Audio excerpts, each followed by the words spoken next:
Back to news. Hyderabad నుంచి Gannavaram airport కు చేరుకున్న డిప్యూటీ స్పీకర్ రఘురాం కృష్ణంరాజుకు అమరావతి మహిళలు వినతి పత్రం అందజేశారు.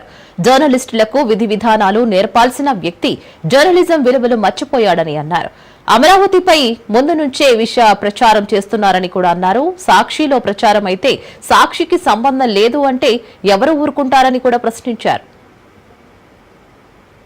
మరి గతంలో ప్రెస్ కౌన్సిల్ చైర్మన్ గా కూడా పనిచేసిన వ్యక్తి కొమ్మినేని శ్రీనివాసరావు గారు మరి ఇంత అసభ్యంగా మరి జర్నలిస్టులకి విధి విధానాలు నేర్పించవలసిన వ్యక్తే మరి ఆ పదవి చేసి జర్నలిజం విలువల్ని మర్చిపోయి మరి మహిళల గురించి కృష్ణరాజు అనే ఒక నీచుడు నోటుకొచ్చినట్టు మాట్లాడుతూ ఉంటే సంభాళించవలసింది పోయి మరి ఒక రకంగా వెకిలి నవ్వులు నవ్వుతూ దాన్ని సపోర్ట్ చేయటం అనేది చాలా తీవ్రమైన చర్య.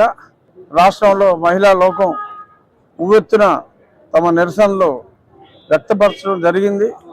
ఈ సంగతి తెలిసిన వెంటనే నేను డీజీపీ గారికి లేఖ రాయటం, వారితోటి తగు చర్యలు తీసుకోవాలని చెప్పి చెప్పడం కూడా జరిగింది. వాళ్ళ యొక్క ఆ విష ప్రవృత్తి అమరావతి మీద ముందు నుంచి వాళ్ళు ఏ రకంగా విషం చిమ్ముతున్నారో అదే రకంగా మొన్న కూడా మరీ నీచంగా మాట్లాడటం జరిగింది. గతంలో మాట్లాడిన దానికన్నా పరాకాష్ఠకి చేరింది.